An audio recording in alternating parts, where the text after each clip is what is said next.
Hi there. Welcome to the next episode of whatever the show's called. This week, I'm liking the title, Stand Up and Get Down with Scott Capurro. So we may call it that, but again, I'm dealing with lawyers right now in the U.S., so it may never air. If you hear this, it means either that you're lucky or I'm dead. So welcome, and please welcome my next guest, Mark Gatiss.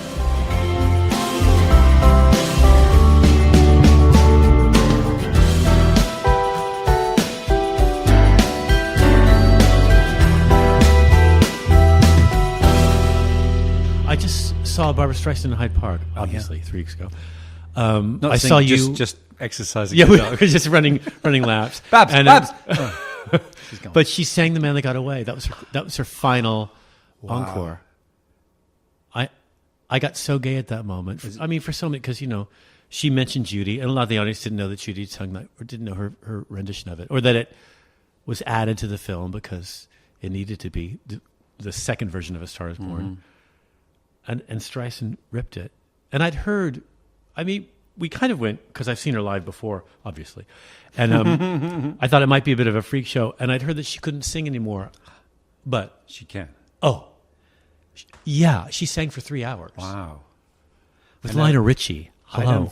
I feel like I've stopped. I'm less gay for not going. I think it was one of those things. She was calling your name out. Yeah. And then and there's a throne with your name over it just waiting for you. But it was so strange because we got the cheap seats because we thought we could upgrade when we got there and then choose where we wanted to sit. But all the upgrades were gone by like 4 p.m. Yeah. And then all the gays. Uber gays. Thought. And then we were standing sort of in a good spot near the more expensive VIP area. And all the people coming out of there, the minute she started singing, loads of people came out to use the toilet, I guess. They were so drunk. People were being carried out by the police because of fights, I guess. And one woman was missing all of her teeth.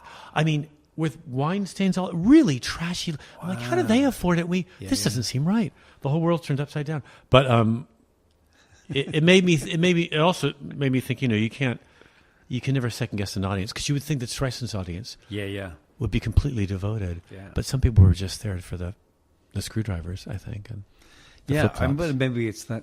Maybe it's not so much the profile as just people who want to go to a big gig or get freebies for a big gig and don't really give a monkey's who it is. Yeah, maybe company freebies and stuff. Maybe they're just Yentl fans, very specific or something like that. Very few of those, though. I count myself amongst them. However, I can't imagine there were 65,000 of those. But have you enjoyed that film, Yentl? I enjoyed that film. I have enjoyed it. God. Papa has heard me so many times singing that song. I got also very nostalgic watching The New Star Is Born, the 38th version. Well, that's why I brought it up, because I read what you said about it. Yeah, I really, really liked it. But I was very struck by how much Lady Gaga reminded me of a young Babs. But you went along with low expectations, I think you said, in the interview I read with you. I didn't really fancy it. Right. I was in Nottingham doing the Madness of George III last year, and my husband came up for his birthday. And we said, let's go and see A Star Is Born. He must be young because he still celebrates that. That's so sweet. How adorable. A birthday. Yeah. It's true. It's true. Yeah. And it was, I don't know, maybe I would have got around to see it, but I was, from the get-go, I thought it was really well done. I thought he was marvelous. Yeah. Too. And I didn't even know he directed it until to the end. The only thing that bothered me was when he answered the door with his shirt off, and I thought, oh yeah, that's what alcoholics look like. That's the only part that I had a hard time with. That's all really the ones hard. I know. Yeah, all the drunks that I've knocked on their door. Well, listen, let me do your anyway. Good afternoon.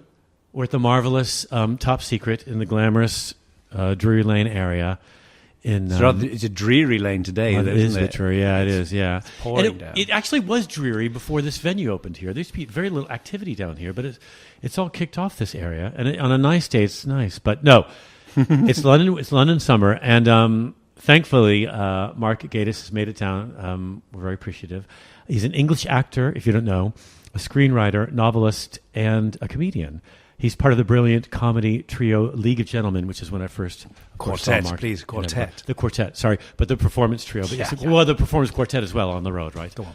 Well, the comedy group, the comedy melange. And then Mark wrote with Steven Moffat the TV series Sherlock, in which he also stars currently as the scheming brother I don't have my glasses on. Who am I trying to kid? God damn it. It's so ridiculous. I'm so embarrassed to put them on. Keep this in. Why are you wearing any? I've got mine here because I'm not reading anything. Otherwise, I'd have 4 pairs on. Are you near or far? Oh, that sounds like a lyric. I'm far. Yeah, you're far. Yeah, me too. Anyway, he plays a scheming brother, as we all know, Mycroft Holmes, on the marvelous series Sherlock, which is yet to enter its 5th season, I think. Yes, not going anywhere fast, I'm afraid. Right. And the fans they're seething with anticipation, I think. He's also helped write Doctor Who and has been a great part of the reinvigoration both of that series and, of course, of Sherlock. And some might say that these characters before Mark got involved in both those series had grown a bit stale and flat. And with his help, something like Sherlock now plays in 185 countries in the world, with only 196 recognized by the United States as the official station. I don't know if it's in South Sudan yet. Yeah, No. well, I just worked with a South Sudanese comic. Did you? In Budapest 2 nights ago, and he was quoting Sherlock, so you're probably wrong. Anyway, Mark appeared on the Game of Thrones in a part whose name is unpronounceable. He played a banker or a villain, which is kind of the same thing in this modern world. Mark is from Durham County. The internet lists Mr. Gatiss as working class. But of course, he's now richer than Oprah. Sherlock, as I said, plays all over the world. Mark's been acting live in theater and also in film for the last 20 years. Please welcome the fabulous Mark Gatiss. Thank you so much. Thank you. There's no audience to applaud. Well, I found that if we have an audience, we never have had, this is our 4th one, and we talked about an audience, but I think we had Omid Shalili on the show, and he kind of he put it right. It's like, with an audience, it turns into a performance, and I want it to be more of a conversation. Good. Although... Or we could put like a Scooby-Doo style horrible we do. laughter track. Really repetitious, obvious laugh. With one person in the laugh that stands out, like like Rhoda used to have. The one guy that went, ha, ha, ha. Rhoda had a laugh track? Oh, yeah, you're sweet. Hello, this is Carlton, your doorman. Valerie Harper's very poorly. Oh, no. There's a crowdfunding thing, apparently. Last time I saw Jesus, I love that show. One of the great shows, that. Well, Mary Tyler Moore show. Yeah. Well, all of them, actually. But I mean, I still watch, when I get sad or uninspired, I watched old episodes of those on the internet. So the Bob Newhart show, too. Genius. Because they're all character. Well, maybe you find them marvelous. I mean, I like them in a way because they feel like a lot of the characters remind me of my childhood. I have a lot of memories around them. We'll talk more about planning our weekends around TV, because I read that you used to do that when you were a kid too. But maybe for you, because so much of your writing, as I've read and seen, is character conflict and character based, and those shows were, and so much of TV now seems to be either about people torturing one another. I can't watch television anymore. I can't watch people getting their knees sawed off, or it's about people being mean to one another in comedy, which I know it's ridiculous for me to be offended by that. But wait a minute. I know, but are there? I mean, why did you decide to not just update, but modernize Sherlock? I mean, there's something so tempting about him being in Victorian Britain with all those marvelous murders to choose from. So many that go far beyond Whitechapel. I was reading about other murders from the Victorian times who are quite famous. His obviously eclipsed all of them, but. That look, that period, that foggy London, those marvelous like fuzzy lapels. We just had enough. Stephen and I always loved Sherlock Holmes since we were kids, and I second to none, as you know, in loving all forms of Victoriana and Edwardian horror, and crime, and I love all that. Of course I do. It's meat and drink to me. But it came about really quite accidentally. We were on a train. We were both working on Doctor Who, and we started talking about Sherlock Holmes, and we sort of slyly admitted to each other that our favourite versions were the Basil Rathbone films. Marvelous, yeah, fantastic. Which are, but there are 14 of them, but 12 of the 14 are actually set in the then present day. They're set fighting the Nazis. Oh, right. And they're sort of generally regarded as sacrilegious, but they're wonderful. They've got so much of the spirit of the original stories. And then I said, isn't it funny that we were in the middle of a new Afghan war. With the Allies had invaded Afghanistan. The most recent. And I said, isn't it funny that in the original, the first story studying Scarlet, Dr. Watson is invalided home from the Afghan war. Oh, right. And in the biopic, this is the scene on the train in which the light bulb goes off, and I turned to Steve and said, so we should do that again. Someone should do that again. Yeah, yeah.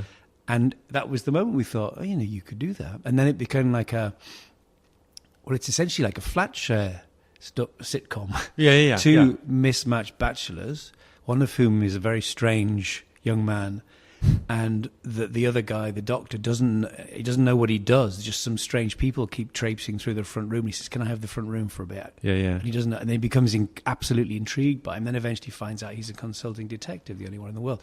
And so many things fell into place immediately, which became very exciting. Just literally blowing away that Victorian fog and getting back to them as characters, not as trappings. And that was what was deeply appealing to us, was that they are the two most unlikely but closest friends in fiction. They have a man crush on one another too. Yeah, or they seem to. I mean, there's a wonderful line in one of the stories when they go out for a walk, and Watson says, "We walk for the most time in silence, as befits two men who know each other intimately," which I think is exactly what that is. They don't have to sort of perform. Right. They just know they just sit in silence because they know each other. But there's a really great sort of, it's one of the great friendships in literature, and is the starting point for almost all detective fiction. It really is. Doyle acknowledged the influence of Poe in a rather brilliant way by having Sherlock Holmes slag him off at the beginning. But after that, you draw lines from Sherlock Holmes and Dr. Watson to every single Poirot and Hastings, every buddy cop. It's all there. Yeah. And we got very excited about that, and about the idea of starting again in a way that is almost never done, which is them as really very young men in their 30s. Because Sherlock Holmes and Dr. Watson are almost always in middle age when we first meet them. And so starting again was the great impetus to do it. And you wrote a role for yourself on that show. Did you ever fantasize yourself as the Basil Rathbone character, having watched him as a child? I mean, did you ever impersonate that character, do that voice for yourself, and ever imagine that someday you might be maybe playing him? No, I mean, I used to play at Sherlock Holmes. I had a pipe, I had all those things. I remember I won a prize at school for a painting called The Great Detective. I wish I had a picture of that now. I absolutely loved Sherlock Holmes, and it's all inextricably linked with a love of horror and ghost stories, and because there's a lot of horror in Sherlock Holmes, and a lot of foggy moors. One of the very best of the Rathbones is called The Scarlet Claw. Set in Canada, but it's essentially a remake of Harold the Baskervilles. But it's sort of it's about what appears to be a supernatural killer. It's really good, and it's a Universal movie, so it draws on all the sort of flavors of the Frankenstein movies. It's a lot of the same people in it, so I love all that stuff. Yeah, when you tell people that, for instance, when you met your husband for the first time, and you went to your first date and told your top 10 stories, whatever they are, to impress somebody across the table, do you alert people that you know well or not well that you're a horror fan? And does that ever push people off a little bit, do you think? Because when I was growing up, I used to watch all that stuff. That was the only stuff that was on TV in a way, because the old films. Yeah. And like you say in an interview, I think somewhere, that the Great Depression was a boon for horror. Yeah, very much. In the film industry. And so a lot of those great movies, Frankenstein, et cetera, were made in that period. I mean, when I was a kid, I didn't find them that scary, really, but I found them alluring. And there's something about, I think, the lead men, for instance, the Doctor in Frankenstein, something about him creating and controlling his world that was very tempting to me. So when you tell people that horror is something for you that you find almost refreshing, how do you explain that to people? Well, you're right. I mean, there's often that thing of people go, no, I can't watch horror films. And I'm always amazed at the strange diversity of people you really wouldn't expect to have.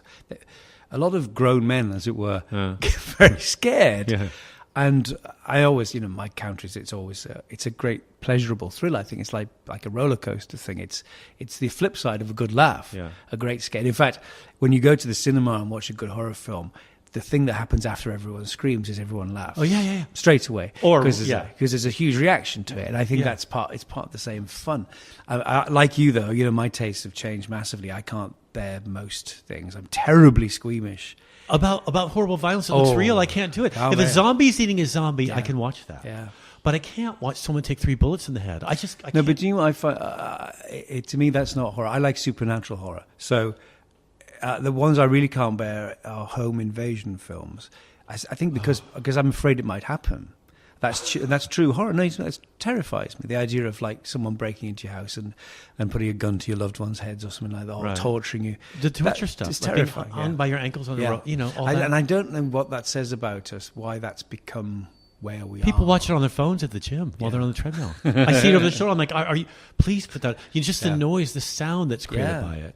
But then, that's part of getting old as well. And also there's a lot of that is youthful, the youthful bloodlust. I was a very bloodthirsty child, and I'm not like that anymore. I just can't bear it. I find even stuff that is quite mild quite difficult sometimes these days. And I've retreated very much into, I love ghosts the most, and I like a good scare. I really don't like gore. Well, people beating people up, and so much of that. But I feel like if there is, in that same film, a character that's, I can in some way attach myself to. It doesn't have to be a good person, but I loved The Sopranos when it first started, even The Sopranos. But as that series continued, all the characters were so disparaging that I couldn't connect to anything, and they were so violent. Do you find the writing was so good? But in season 3 or 4, I just. But don't you find that? This is a lot to do with being a whoopsie, isn't it? As well, that you find yourself identifying with the oddest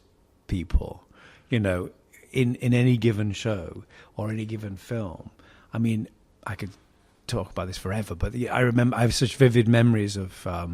I've written about this, but the horror films used to be on Friday night where I'm from in County Durham. It was called Appointment with Fear, and on television, on TV. Friday night is where horror films still belong, and I still watch them on Friday nights. And it recreates in a sort of Proustian way. It really does. The little thrill. Oh, going to watch a Hammer tonight, and then in the summer there was a kind of break. But I used to routinely be left on my own to watch horror movies when I was growing up, and then suddenly they were off, and there was a film. It just said in the Northern Echo, it said, "If 5 stars, Lindsay Anderson, don't miss." And I was just left on my own, and I watched If. And in the first 5 minutes of the film, as the boys are coming back from holidays, there's this incredibly beautiful blonde boy with a big quiff, and one of the prefects hits him across the shoulder and says, "Stop tarting, Phillips." And I got an erection. And I spent the rest of the evening terrified that someone would come down. I mean, and those moments are very much embedded in my head. And then in horror film, I remember the first time I saw The Bride of Frankenstein, which is an extraordinary movie, and not really a horror film, a sort of camp delight, extreme black comedy. Yeah. But in amongst all the weirdness and the Grand Guignol and the Elsa Lanchester and everything, you have Ernest Thesiger, who is the most screaming queen Hollywood ever produced, and it's just there apologetically. But they used to put screaming queens in horror. I think. I think they're both comic relief, but also they could get away with it in a horror film because it just seemed like so extreme and so strange that everything was weird. So why not have some gin? It's my only weakness. That's what he says. I used to like Abbott and Costello. I used to watch all that, and then anything that had music in it, I would watch when I was a child. And really, I would stay home all week. In California, everyone was out, digging trenches and riding their bikes and, flashing one another. And I was lying on carpet near the fireplace watching films. And I'm sure that there's something about that that to my mother seemed strange. And I know that she held me back and didn't hold me back, but they wanted to skip a grade with me. And she said, "I won't let them because your social skills are underdeveloped." That's the memory I have of my weekends watching films when I was a kid. Because you weren't allowed out because you didn't go out to play. And because I... Did you not have a special friend who came around? Shut up. I had... his name was Scott. I'm blushing now. He's my neighbor, Scott Capurro. But anyway... Another Scott? Another Scott. And his grandmother and mother were sort of indigent. And they didn't know where he was half the time. We were next door neighbors. I would go up into the hills and dig tunnels with him. And we'd wrestle. Is that what they call it? That's what we still call it that. But just wider tunnels. But no, we would play, Stratago, all these games, or Strategia, whatever it was called, and Battleship. I'd sink his battleship, and we'd wrestle in our underwear. Anyway, so yes, part of it was my mother. But I mean, do you think that in some way that your family watched your behavior and thought, we can leave him on his own? He's a bit odd. He needs to catch up. Did you feel in a way apart from? Because you're such a part of, I wouldn't say mainstream culture, but you're such a part of modern contemporary culture right now. Did it take you being sort of on your own and sort of to develop kind of who you were as a child to become that person? I mean, did you feel apart? I definitely did. Yeah. I had really one really good friend at school. I was in primary school. David Clegg, who was my best friend. We were sort of inseparable. Are you friends now? No, I haven't seen him for years, but. Because he runs the labor. No, I'm thinking Nick Clegg anyway. Yeah. And I mean, I wasn't unsociable. It's just like we were so alike. We just talked about horror. It was horror. Every Doctor Who, horror movies, everything. And so he was just my best friend. And then at secondary school, I suppose I was a lot more sociable. I never felt sort of lonely. I had a brother and a sister, and I felt different in this. Yeah, I mean, I was different in the sense that my interests were always, historical and odd. And my mum used to say I was morbid because I used to do exactly that. I used to stay in with the curtains drawn. There's probably a word somewhere for trying to watch the TV with too much sunshine on it. You know that? It still happens to this day. You can't quite get it dark enough. Yeah. When it's blazing July. Yeah. And I suffered from that. But I did. I remember. I loved playing out. I remember very particularly that.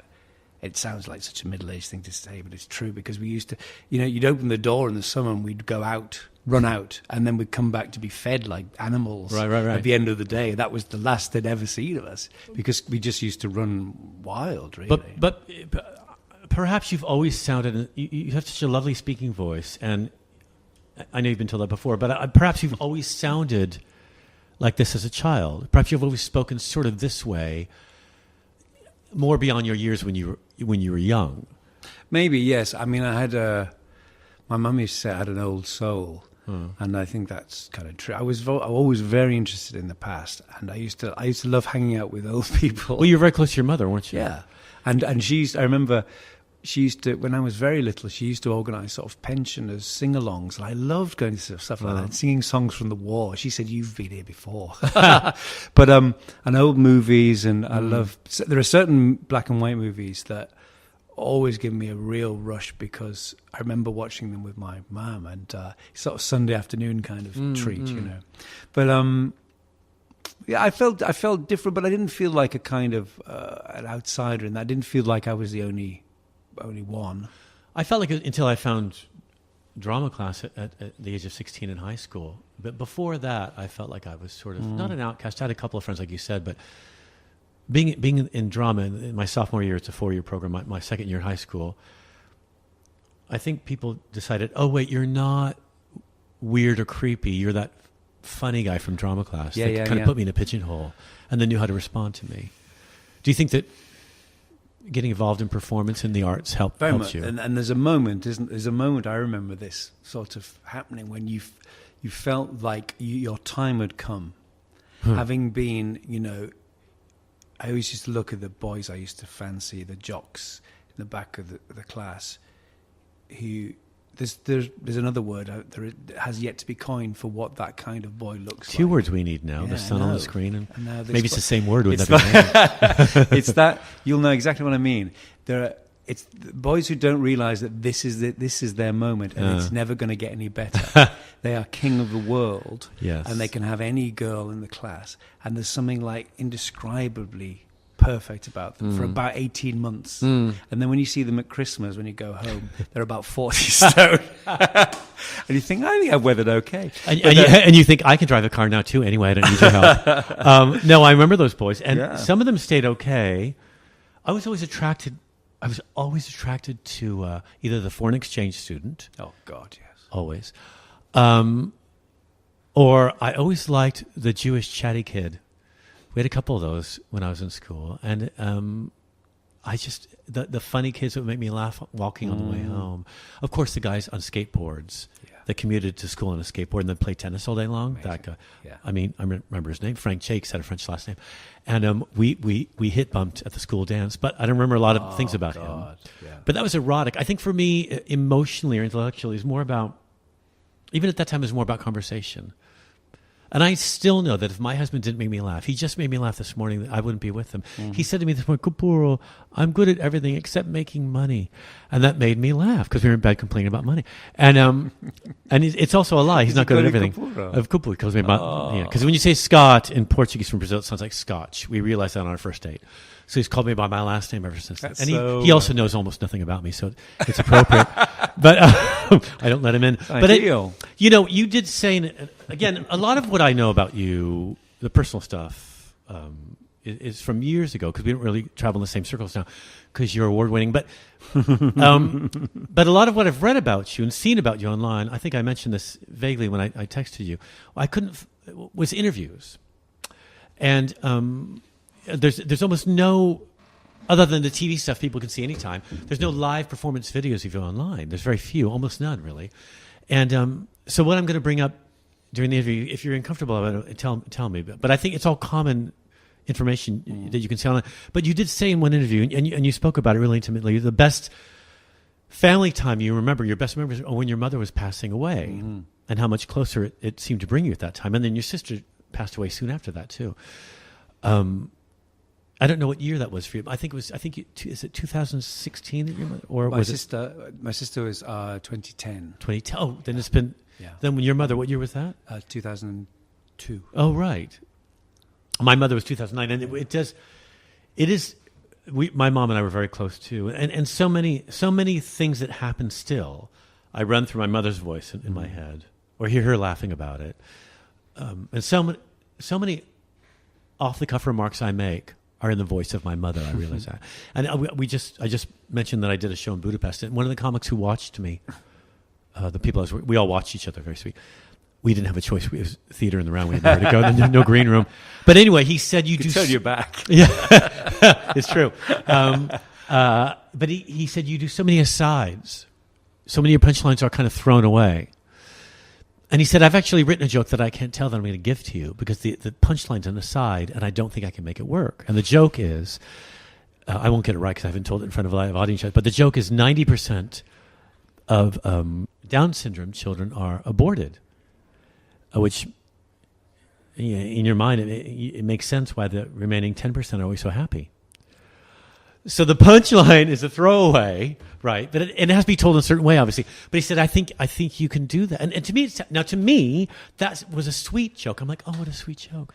And he's like, "How is that sweet? It's really horrible. That's what I'm telling." I'm like, "Because the 10% are happy. They're really smiley. I love Down syndrome people. They're adorable, right?" And in fact, the Greeks wrote that handy-capable people are meant to humble the soldiers, because, like you said earlier about the jocks, the proudest in society that have a lot to live for apparently need to be humbled as far as the Greeks were concerned. When you're, what about your mother and your sister who you're so close to feeds your work still? What about them fed your work originally? What about them led to who you became on stage? Because your act, when I first saw it in Edinburgh in 97 or 6? Six was, and then in 97 you won the award. Yeah. It was so extreme. And I was so happy to see something that was so vitriolic and important, and so brave, because you were in a room that was smaller than the one we're in now, which is 150 seats, and the humor was so severe and in your face, which is a terrible term, but it was. What about those intimate relationships in your family have fed that for you? Well, I guess it's. I mean, with my mother, it was. There was one of the reasons I've always loved Alan Bennett was that I saw so much of what he wrote reflected my life. In fact, I've said this before, the very first thing of his I think I saw was a play called Our Winnie, which I think I watched because it was my mother's name. Oh, right. And that's the one I remember vividly, somewhere in the 70s watching. And it's a short play about a Sunday afternoon at a crematorium And I remember just, Elizabeth Spriggs, it's about her daughter Winnie is mentally is retarded, as you say, and it's just buttoning the big buttons on her big coat and brushing her greasy hair and wiping the corner of her mouth, and I just remember thinking, how do you know all this? It was like it was so real, and in a funny way, my mum was like, I used to write down things she said because they used to make me cry with laughter. Sort of like Mrs. Malaprop kind of things. One of my absolute favourites was she went to the ballet once, not long before she died. She Swan Lake, and she came back and said, "Did you enjoy it?" She said, "Yes." I was sitting there for half an hour thinking, why there's no talking in this. And then one of the very first, we were watching Jurassic Park and on the telly. And they got to that bit where they get out of the trucks and Sam Neill finds the sick Triceratops next to the big pile of poo, remember? Right. And it's ill because they've given it the wrong plants to eat and it's lying there. And it's basically $200 million of animatronic miracle. And I glanced at my mum was just looking very skeptical and frowning. I said, "What is it?" She said, "Well, it's just an elephant done up." I love it.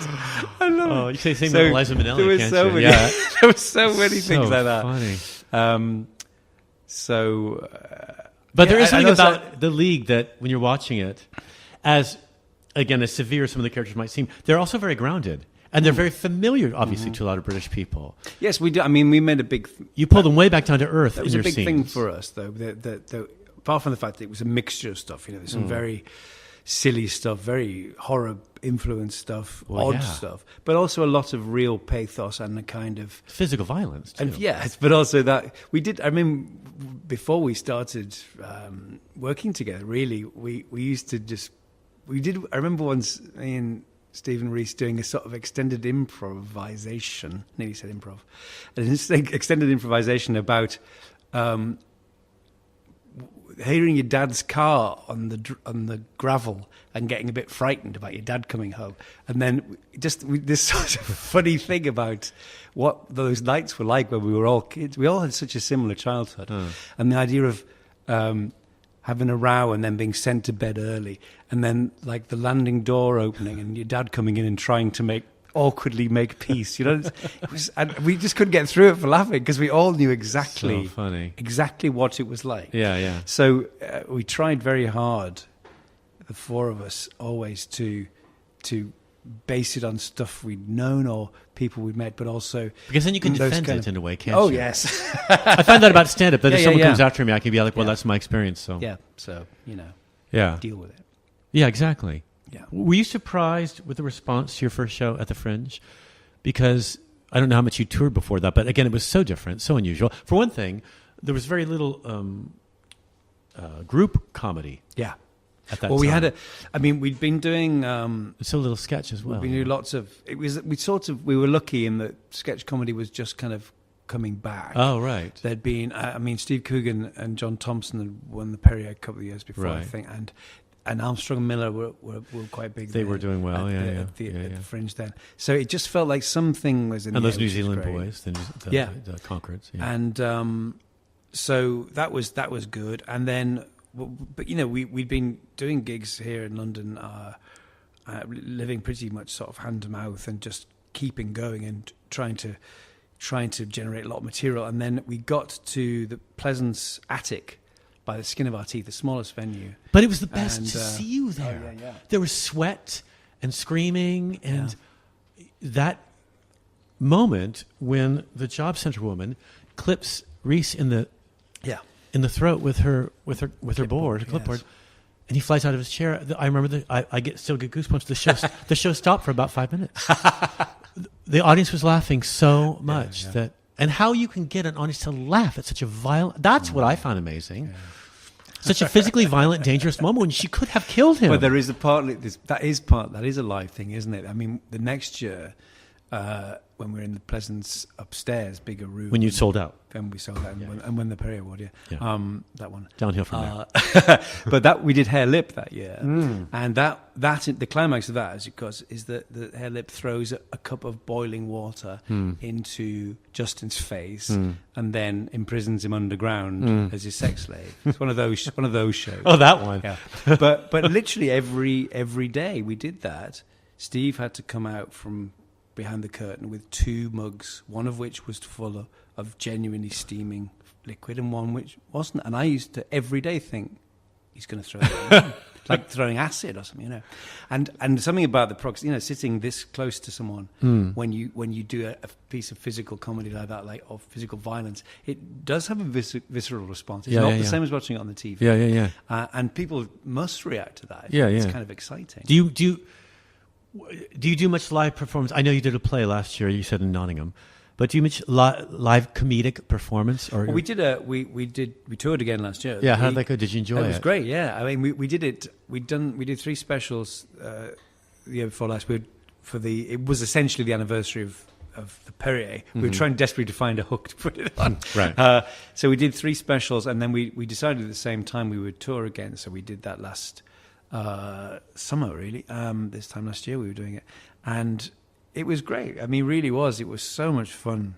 It was like a sort of genuine time travel. Yeah. It was like no time had passed. We were back on the tour bus, eating crisps and watching bad horror films, and we had such a laugh. And the response was wonderful. Really very moving.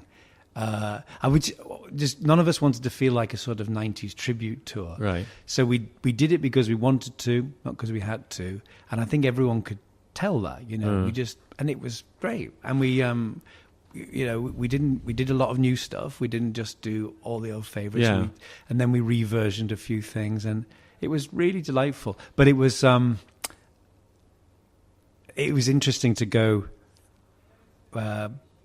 back. When we did our first big tour, 2001, which is 7 months eventually, 7 months touring, 111 shows, and that was the most sort of rock and roll we ever got, as it were. And interestingly, the Dole Scum T-shirt was always the biggest seller. Oh, right. That was our audience. And this time, after 20 years, the biggest seller was Les McQueen. It's a shit business. So I think our fan sort of dynamic had gone from being on the dole to thinking that life wasn't worth living. But they still came, Scott. Well, some comics feel like, when they're young, they're like, oh my God, all the freedom I have on stage. And when they're 20 years later, they think, I'm in a cage of my own making, get me out of here, But it doesn't feel that way with you guys. It feels like you're still creating. And it feels like you are not really affected. Maybe you don't even know, I don't know, about this whole woke phenomenon that's hitting live performance and comedy. Oh, yes, we were. I mean... about this perception that if you say something on stage, that it should be only your own personal experience, that you cannot speak outside of whatever the realm has been decided by other people. I'm very aware of that. And we had... It's a big deal at the Fringe this year. It is. My friend Andrew, who we had on at the first recording, who wrote a character called Titania McGrath on Twitter, who's doing, and he wrote the character. She's doing a live show, and she's a woke person from Islington who's quite wealthy and helping other people in her own way. But it makes me wonder: do you like watching live comedy now? And does that perception of what should be instead of what could be affect your work? I mean, I know that on Doctor Who, the character is now female, and does this woke phenomenon, do you think, affect that choice at all? To turn I don't think that with that. I think it was just. I think why not? I mean, I've personally banged the drum for it for a long time. I'm not claiming first dibs, but why not?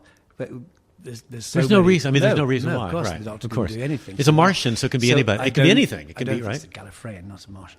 The Ice Warriors are Martians, Scott. Jesus Christ. So I don't think it's anything to do with that at all. But we were very aware last year touring again that I mean, we only saw a tiny bit of this on Twitter. It wasn't like anyone demonstrated, but it was clear that to some sections of the younger sections of the audience who might have been dragged along by their unwilling parents, we were essentially like Bernard Manning, right? And they couldn't fucking believe what they were saying. Yes, I know what you mean. Yeah. I don't know if you know, but Sarah Silverman was just let go from a film, and she claims to have been let go from the film the night before she was meant to shoot because of a blackface sketch she did on her sitcom in 2007. Right. And there's been a lot of talk up in Edinburgh in the last 2 weeks about what people should and shouldn't say. When I was there last year doing a solo show, I had a lot of young women come and review me. And one joke I told that was a lead-in to talk about the new married couple in the Royals was a joke about Lady Diana, which was a joke that was current, but about Lady Diana. And she spent about a paragraph talking about how old my act seemed and how dusty I was. Now, my fear as a live comic is to be thought of as something stale or dated, right? So I intentionally I do a show at the Comedy Store on Tuesdays. It's a political improv show. And a lot of that material I put into my Edinburgh shows because I want the show, like you said, to seem contemporary. But I do have very little patience for people that go to a comedy club hoping to not have their minds changed. Do you know what it is? I mean, what it is complicated, and we live in unnuanced times. So that's a lovely diplomatic way of saying it. You've been working in TV for a while, haven't you? We live in. It's true, though. So you mean the audience lacks the everything is incredibly nuance. Black and white, right? But life is extremely grey. But the perception, the perception people want of it is that it's all very much this way. Like it's a war. Yeah. Oh, yes, it is a war. You've got to pick a side. We're in a civil war. We'll come on to that in a minute. But I think it's very, very difficult because, of course, for me, fundamentally, comedy has to be disreputable because it's in the gap between expectation and result, or that something happens. The reason you laugh at someone falling on their face is because it's not you, and you know it's painful. But you laugh. Of course you do. It's your first instinct. Right. So any policing of that is extremely frightening. And yet, of course, that doesn't mean that you can just have someone standing on this stage saying what they like. Because although that should be allowed, no, but I mean that's the difference. What I mean is, not everyone has to like that. Yeah, right. But comedy, I always think is an argument that no one wins. Comedy should be a battle that no one really has the closing answer for. Listen, I saw your Anne Frank routine. Do you know? Okay, not in defense of that, but when I wrote that, I was in Amsterdam because I'm brave. In the front lines. But I wrote it because I'd gone, and I did walk in thinking, where are the rides? And when I told the bartender that at the bar I was working at, he said, that's funny. Yeah. So I presented it, and the audience got really worked up and angry. Now, this is why I am not on TV regularly in any country. Because when the audience got annoyed with me, and the club owner threatened to fire me at Toomler's in Amsterdam that weekend, I thought, clearly, I've got to write more material about this. I've got to clear this mess up. And when I took the bit to the Edinburgh Fringe that year, I thought, I thought that was the one part of the act that people would complain about because it was stale. I thought, well, it's been 50 years. Obviously, this has been covered, right? The one part I thought I get called a hack about was that. But it was the opposite. It's weird, isn't it? I mean, in a way, I'm fucked up. But also, I think my brain's screwed up from an old accent. But also, I think this is what makes a comic the one on stage. Because you're the one that can see humor in something that most people cannot find an answer for. And humor solves so many misconceptions, I think. Well, and that's why, but we're in such a humorless time. I mean, on Orwell's grave it says, I told you so. On whose grave? Orwell's grave, yeah. It just says, I told you so. Because he's right about everything. Everything. And it's like Star Trek. How did they predict all this? They got the iPhones right and everything. Only it's Orwell weird. had written for Star Trek. Yeah. Maybe he did. But I mean, Captain Kirk has his shirt off. To an incredible extent, Fair in enough. terms of thought crime, sex crime, newspeak, fake news. Obviously, Well, hype. It's exactly Media that's hype, the whole Winston thing, yeah. Smith's job is to alter the past. Right. It's all there, and we've all known it since the book came out. But it's frightening how. And since true William it's Randolph becoming. Hearst, who used to create Yeah. wars Yeah. in the Chronicle in San Francisco. But but I do expect when they pay and they give up an evening and they find a sitter and they park the car and they go through all that trouble and they walk in, I do think that that's a social contract. But is it not the fact that genuinely most people, this would explain why most people like sort of Nando's, is that Oh God, the tone in your voice when you say that. what they actually want is sort of warm pap. They don't really want to be challenged at all. But why would you, writing Sherlock, Doctor Who, and The League, have such a large audience then? That's what I wonder. Because I'm wondering what in your life allows you to find a way to make what you like accessible to a room full of strangers that don't know who you are. Well, it's not. I mean, I hope because it's not warm pap, but it's not unchallenging. It's also just about. I think it's about trying to have an eye on what's popular, but not in a cynical way. I mean, I try to make stuff that I'd like to watch. That's the absolute. But who knew trick, Sherlock would be popular now? Who knew? Well, right? I mean, it's. Well, it's had a long history, obviously, but and who it's knew the that most- now young people would be thrilled and by you it? could not. It's huge in Russia. we It's could not, huge. Or in Brazil. And China. China, right. Yeah. Everything's huge in China, though. They got a lot of people. But yes, it is. And my husband's a ginormous fan of yours from having seen the show in Brazil. Hard, right? I wonder. It takes a certain kind of perception to make that leap from an idea to something that popular that's not been noticed by people for such a long time. I mean, because if nobody knows anything, and if you could bottle it, you'd do it straight away again, wouldn't you? But I mean, we were completely blown away. It'll never happen again. I mean, that's for me. That's well, Dracula might. It may be might, the same, right? But it might. But if it's even half as popular, that's quite something. But Sherlock is just one of those things where all the stars align. You just can't. But Dracula has sex and blood in it. It's true. It's good. We did have a very amusing. I won't name it. We had to go to a country to try and sell Dracula a few months ago. And are you on the road selling that show country to country? No. There was one particular country we had to try and persuade. The US. And by the time we got there, they didn't know who Dracula was. No. Well, sort of. Yes. No. Amazingly, you just assume a general knowledge. You'd be surprised in America. And secondly, it wasn't America. All right. And secondly, Canada. Top of their list of things which were forbidden on TV were sex, the supernatural, and what was the other one? Sex, supernatural. So anyway, it was just basically Dracula. Right, yeah. So it's not going to work out for that country. Never going to sell. Yeah. South Sudan. All right. I don't know why you have it in for South Sudan. But listen, it was, when you want to do something, where in your mind do you start? I mean, when you get hooked on an idea, and you think I've got to write this, how does that nucleus begin in your head? Do you come at it from a horror perspective or a comedy perspective, or are they in your mind the same, very similar? I'm editing my new Christmas Ghost Story now, which is a particular joy of mine. I've directed this one. It's my third one, and this is for television or for 4, BBC Radio? Yeah, for BBC 4. Okay, and it's an M.R. James adaptation. It's one of my favourite stories. But I know it's inflected with humour, but as M.R. James was, but I know I can't ever quite get away from it. I see. In fact, I've just cut a line today because I thought it was too funny for the flavour of the scene. Oh, right. But I put it in on the day because it made me laugh, So it's like. But I think there's two ways of coming at things all the time. Yeah. And equally, and I did a series of monologues for BBC 4 a couple of years ago called Queers for the anniversary of the 50th anniversary of the decriminalisation, and I wrote this monologue for Ben Whishaw, and it's one of my favourite things. I loved it, and the whole series came out very well, and I was very proud of it. But the strangest thing was, to my great surprise, I couldn't find any jokes in it. It's about a First World War soldier.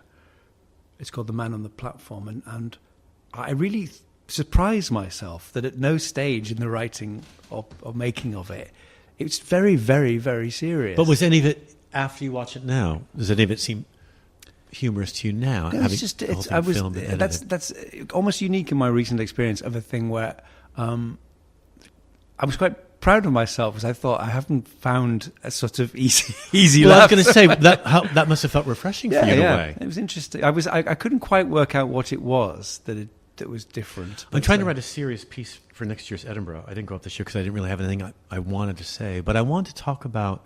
I saw a comic last year from Australia mention we have to talk about consent, one of those trigger words, on a woke comedy stage. And although I adore him, I thought that he was being weak and cowardly by not writing jokes about it. But I thought consent, in so many ways, is such an interesting idea. So I'm trying to write an hour-long kind of serious piece about consent. But I assume that in flushing it on a stage, flushing it or fleshing it, whichever one to choose, that humor will approach me. And like you said about that line you stuck in, that I will have to. Because maybe you feel this way about yourself. I definitely feel that. Unless there's some humor in what I'm doing, it's basically me at a podium, waving my finger at people, barking orders at them. My husband has corrected me, and he just did it in Budapest before I went on, because it was a huge Spiegel tent with 500 people in it. He said, remember, they're young, don't lecture them. And the minute he said, Capurro, the minute I hear numbers, because if I start going 98% of CC, because I start getting, because I grew up. We remember that it's famous, isn't it, when Lenny Bruce was so... that's what I grew up watching him. Yeah. Listen, I had bootleg tapes of Lenny Bruce recorded in San Francisco when he's describing the word dyke to an audience that still think it's a wall in Holland. And he spends a long time describing words to people so that they get the joke. That's where I started. That's why I find... If you tell people... Describing dykes. Making fun of dykes if you can. But also, if you can describe more, let them in more of who you are, they find the jokes are funnier. Although, like you said earlier, I think some people don't like that. They want a mirror held up to show them how wonderful they are. But I do there's that famous thing is that he was eventually sort of just reading out statistics and someone just from said, court cases. You're not funny anymore, man. It's like devastating. Which is the toughest heckle you can get, I think. If someone says not funny. Yeah. I mean, I think comics can deal with a lot, except not that one. But I remember watching him in that film, and then with the tape and thinking, there's so many things about this that are so brilliant. And why is he still portrayed and remembered so favorably by so many people, so loved? But I think, anyway, I want to imagine that in this world, that comedy, I know, so hippy-dippy, but I do want comedy to sort of unite people against people like Trump. I mean, I think that we can deal with someone like Donald Trump if we can continue to make jokes about him. The only thing is, I mean, people have been declaring satire dead since the fall of the Roman Empire and past, but it's very hard when everything. There's a great cartoon in the New Yorker a couple of years ago, and there's a New Yorker cartoonist doing a Trump cartoon, and his wife's in the doorway just says, "He just did it," and it's like that, isn't there? No, so he does write jokes faster than we do. No, he does. I know. He's a comic. Yeah. He is a stand-up. I mean, that's his. I mean, I know. So I mean, it's all we've got to laugh, really, because everything is so. It's perhaps. I mean, I alternate between wild despair and really wild despair. But how did you cope with Brexit in your show last year? Which I'm sure that it surfaced its ugly reared many heads. We did well. We had some fun. I'm assuming that you're not in favor of leaving the EU. You are very much correct. Thank you. It's nice to hear. I've lost friendships over it. Have you really? Well, see, I'm an EU national, so I take it personally. I'm a great Civil War fan. The English Civil War is my favourite period. Oh, that one. Yeah, the last one. There are genuinely very strong parallels. This is a Roundhead Cavalier thing. It's Parliament versus people who call themselves Brexiteers. The fact that they use that fucking word glibly, as if it's actually the real world, as if they're twiddling their moustaches, and there's something sort of roguish, and that Johnston, of course, typifies the whole Jesus thing of it, the entitled, smug, smirking. But aren't they worried about what happened in the last one could happen in this? Well, that he'll have his head cut.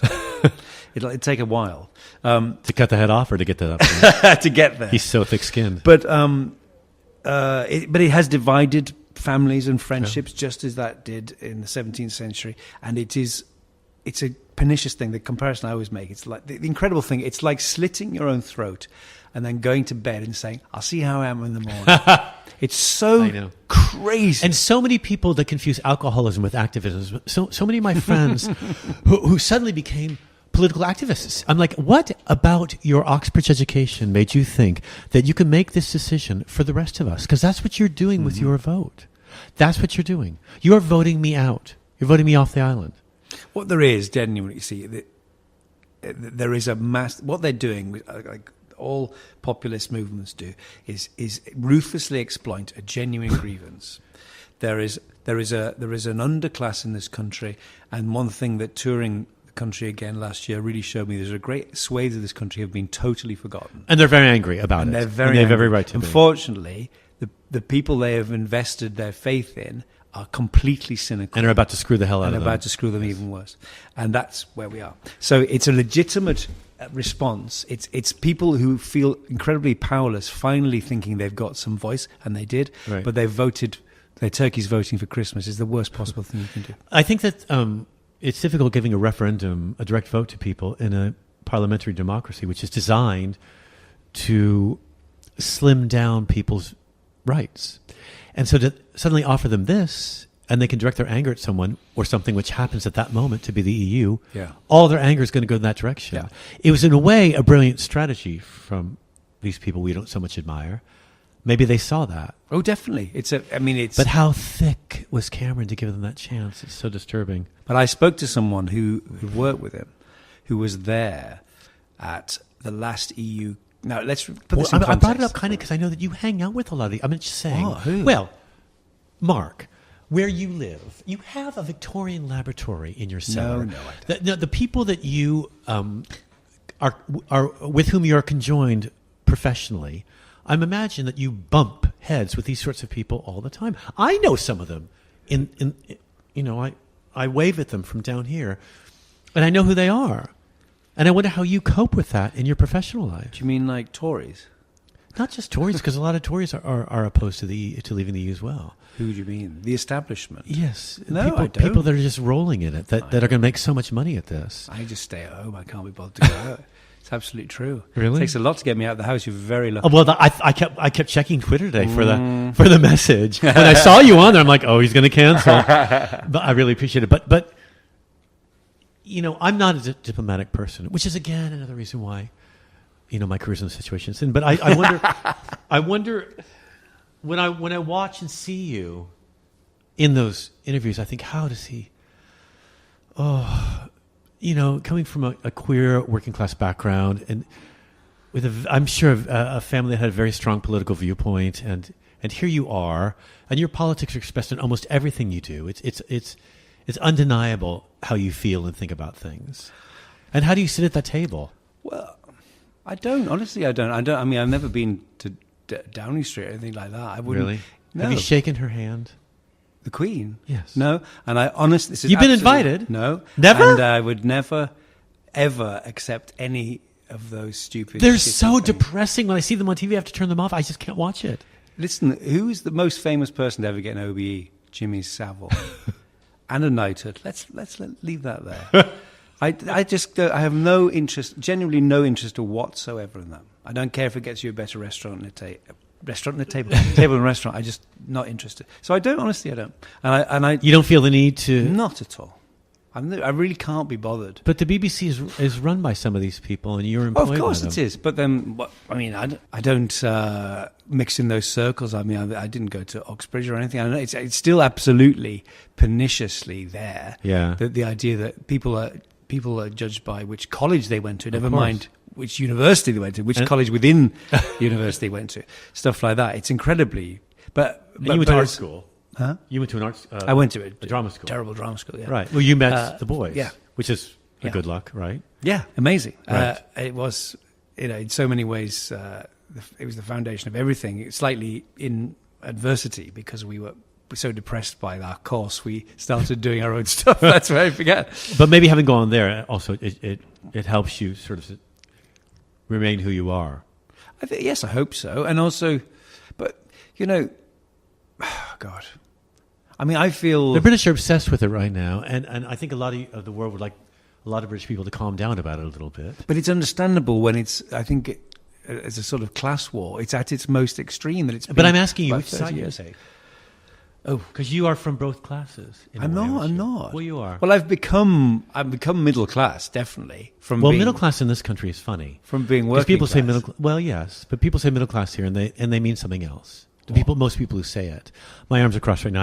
I'm not being defensive, but I will say this: I grew up with my mother, and my father left when I was 2. My only memory of him as a child is him lifting me up and then putting me back down again because I threw up on him, and that still goes on. Anyway, but he's still alive, sitting in his garage right now, smoking and drinking whiskey, which sounds fantastic, and not spending any of his money on any of us. My sister's with him. It's almost separated our family because she has to look after him. She's like, we can't let him drive. I'm like, oh, let him drive. But anyway, let's get this over with. But so my father's family had a lot of money and my mother's didn't, although they pretended to. So I had a lot of pretense growing up. I had working class, upper class. And I noticed when I came here that the British refer to middle class who are upper class. They are. There is the middle class in this country might have existed in the 90s or the noughties, but now I just think middle class people are wealthy. Oh well, in the UK, in London especially. But I suppose that's not the same as being. Properly posh. That is still like a hyphenated name. Yeah. I don't think that. That's but still very different. Do you battle with it in your work at all? Do you find yourself struggling to represent in some way everybody, so you can get everyone's word in there, so you can make sure that this piece or what you've written or this humor piece doesn't seem in some way jaded or laden with some sort of one-sided political message? No, I mean I tried. The problem I think is for me is I'm not an activist. I have very strong political opinions, but I don't have any interest in going on stuff like Question Time because God, you'd be brilliant. No, I wouldn't. I wouldn't, because the point is, and I've said this so many times, in the end, I'm just a man in a pub. There are that's the but there's problem. room for that in Question Time as well. That's the problem with this fucking country. That's what we have politicians for. We have elected representatives. That's why we don't have referenda. We have elected representatives who do this boring, difficult stuff for us to try and get the bins out on time and get people's dentist appointments on time. The really tough stuff. That's what politicians are good at. But there are lots of men in the pub who think they know how to run the world. And they're all, as they are every single week on Question Time, embarrassed when someone starts talking about Gaza.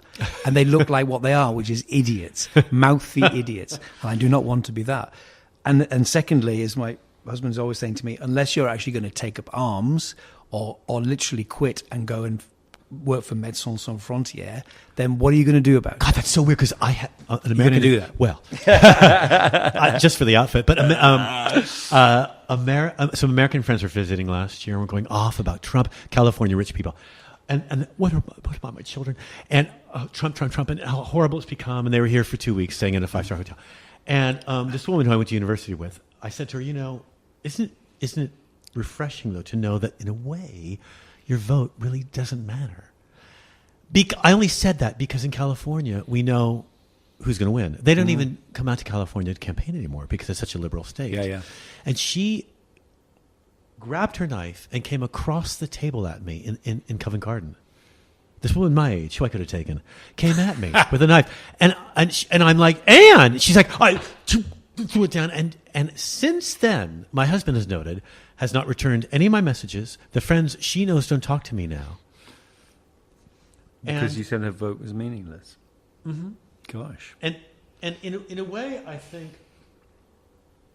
unless you're willing to fight the battle on the front lines, keep it to yourself. Mm. And really stop with the alligator or crocodile, whichever ones they are, tears. Stop. You're fine. And in a way, I wonder, I agree with you, because in a way, whoever is in office is not really going to affect you. It won't affect you. It might affect some of your family, but not you.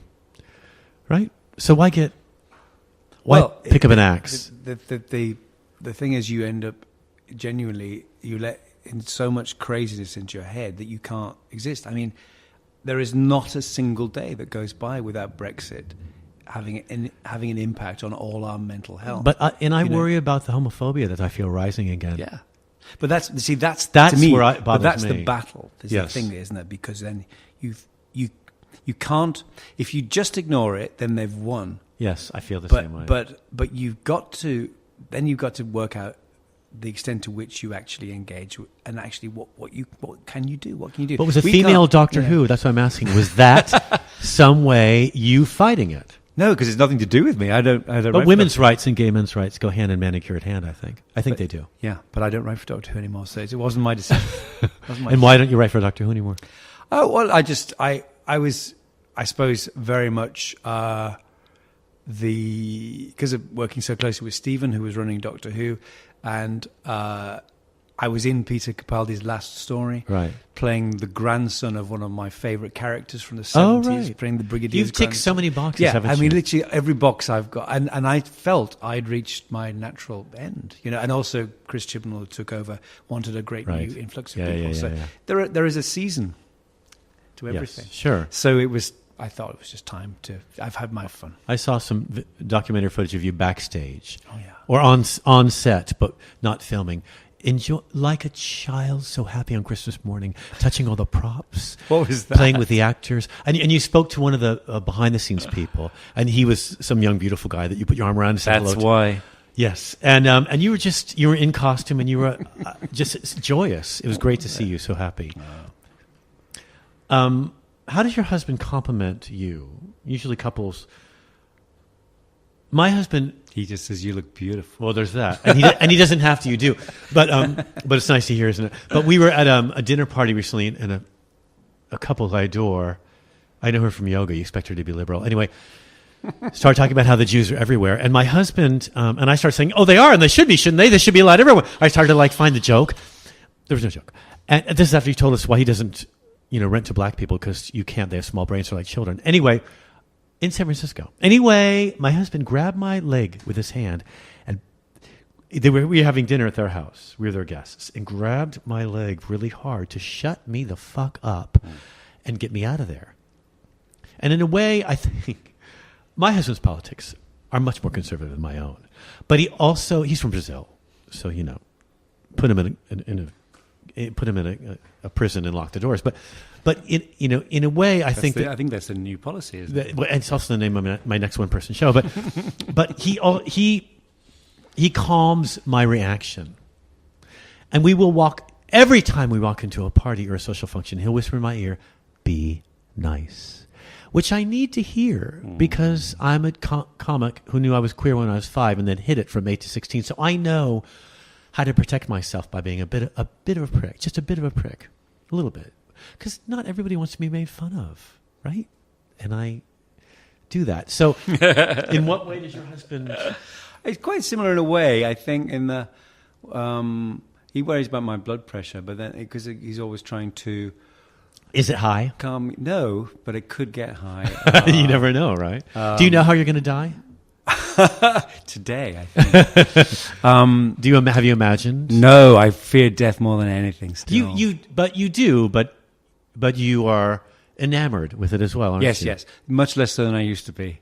As a sort of gothy child, of course, every teenager is in love with death. I love the paraphernalia of it all. But the closer I get to it, less and less. Really? And I find my taste for all that sort of stuff has changed. So people, it was that. Did you see that show Penny Dreadful? Yeah, of course. Well, I didn't. Because but people say, "Oh, that's just up your street." And I go, it's so much up my street, I can't bear to watch it. And there are loads of things like that these days that I simply just don't have any interest in. I can't watch The Handmaid's Tale. I can't watch it. Well, that's because it's a live feed from the White House. Yeah. And I have the same thing. One of my absolute favorite things always were counterfactuals. I ate and drank them.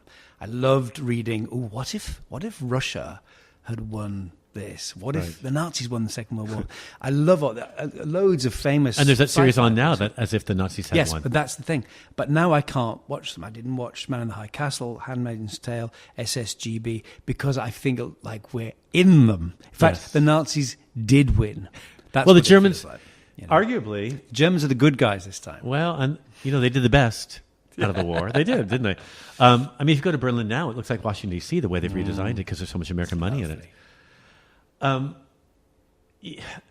So Yeah, so my husband... Yeah, did you expect... You met him online. Yeah, before it was vaguely fashionable. Right. In fact, it was in those days, it was quite creepy, wasn't it? People were embarrassed to announce it in audiences, we used to actually, and now they do. You and I remember a time when you had to write it on a piece of paper and burn it up the chimney. That's how it used to so to speak. Yeah, you did. No, but you're right. I mean, the way, I used to bump into you in the pool around the corner from here, which is quite cruisy in those days. I don't know what it's like now. I've been there years. But I used to... Not me. Yeah, I used to Oasis. think... Yeah, the Oasis. Yeah. But I used to think... I used to go there with... I wanted to swim because I love swimming, but I liked watching boys in bathing suits and stuff. I do miss all that sort of intentional cruising, which now if you make eye contact with someone... They behave as though you want to rape them or murder them. It's so strange now. That's because they recognize you from the right stuff. Right. And they know my history. But also, I think it's because people grow up looking down at a screen now. So eye contact is almost threatening to them, I think. I don't know. Because I'm torn permanently between thinking, is this just what always happens? So there is a version of you and I complaining about young people looking at screens. Right. Which our parents had about us looking at comic screens. Although I complain about people my age doing it too. Yeah. Well, there is that sort of zombification. Yeah. I read somewhere recently they're putting in some new sort of traffic lights which alert people before they cross the road to look up from their phone because so many people are getting knocked down. Yes, they are. It's really, and I think it's a problem with live performance too. Yeah. I mean, people have famously ran up on the stage during a Broadway production to charge their phones during a show because there's a fake plug painted into a wall. No! It's happening a lot. That's amazing. They should be murdered. Hilarious. And Patti LuPone has killed a few. That's why she's not on stage anymore. Yes. But, I went to. You see Company? I know, but I didn't see Barbara. It was delicious. It was she was fantastic. She was so great. But we went to. There was a Q&A. I read what you thought about it too. It was interesting that that you admire that production so much. I liked it. I thought there were some problems. With her being a woman, and I can't remember what they were, and I wish that no problem in the music, but they could have structured the script to suit her a bit more. I think it would have. I think a bit more layer around her would have been nice. But anyway, it was fantastic. We fucking loved it. It was great. And Patti LuPone, I mean, that's something else, isn't there? But she spilled her drink all over the front row. Her martini went everywhere. It was amazing. There's a Q&A after the last one. I think it was the last one. Oh, nearly anyway. And Paddy O'Connell was chairing it, and he said, "Patty, how does it feel singing this sleazy? Sleazy? So, no, I don't really mean sleazy." She absolutely wouldn't let it go. It was hilarious, and it was like the second question, and he just couldn't went go with it. Yeah, as you would. Yeah. What are you sleazy? Yeah. Why? Because she's drunk, is what he meant. I don't like a loud drunk in a bar. Maybe. But there's nothing really sexual about this song. That would deem it a bit sleazy. And you're loving. I did want to ask you though. You're loving living together. Yes. Well, it's 20 years next month. Since you met him? Yeah. No, it hasn't. Yes, it is. 20 years. That's too long. You shouldn't tell people that. And yes, and it was also our 12th civil partnership anniversary. And Ian wrote in his card, 20 years and still laughing. See? To bring it rather nicely full circle. Get out of here. So wait, Mark's saying, oh yes, Game of Thrones in it. And you're great in Game of Thrones, by the way. But did you enjoy doing You didn't write on Game of Thrones. And how did you enjoy playing a part that you hadn't had anything with creating? Loved it. I mean, I'd never seen the show before I did it. I knew everyone was talking about it. I got offered this part. I did 4 or 5 episodes, and I love kind of not having any investment. It was great fun. Everyone was lovely. Huge production values. Like I went to Ireland and Croatia. Oh my God. And just dipping my toe in it as this minor character. People everywhere I go will ask, well, before the series ended, would ask me all these detailed questions. I just go, I don't know. But I like that because, Yeah. especially with, growing up with Doctor Who and knowing so many things in sort of TV and science fiction and horror so intimately, to not know anything was really refreshing. I felt like, in fact, I felt like one of those actors I used to read interviews with in Doctor Who magazine who, they'd find someone who was in an episode in the 60s, and they'd sort of say, well, I remember the pub Patrick Troughton took us to it. And it was all gobbledygook, but it was lovely. And it was like that to me. I just didn't have a clue. Yeah. And in fact, towards the end, someone said, I was on a red carpet something, and someone said, who do you think is going to be the Iron Throne? And I just went, me. Yeah. It's the only person I could think of. Are you thinking of adopting? You? I need to be. Actually, I can't. Yeah. I can't afford my phone. No, thank you. But we have a lovely dog. He's whose mind are you going to shape? The way your family shaped yours. Oh, his. Very much. All right. We shaved him and put him in a little pullover. It doesn't get any creepier than that. Mark Gatiss, thank you so much. We'd love to have you back at some point. I'd love to. Let's do part 3. You're a fantastic. I've missed part 2's been wiped. Yeah. That's the name of my second one. Anyway, thank you so much. Thanks, love. That was the incredible, dynamic, dynamite Mark Gatiss speaking with us. You can find this show on Twitter under Scott Capurro. I'll be posting it all over social media, including Facebook under Scott Capurro. And we'll have our own platform. I'll let you know that soon. In the meantime, tune in next time for our hopefully female guest. I've been desperate to get a woman's on the show, and hopefully Shapi Korsandi or Carrie Godleman or someone of that nature will join us with their brilliance. Thanks so much for tuning in. And this is again Scott Capurro with whatever the show's called. Thank you. Bye.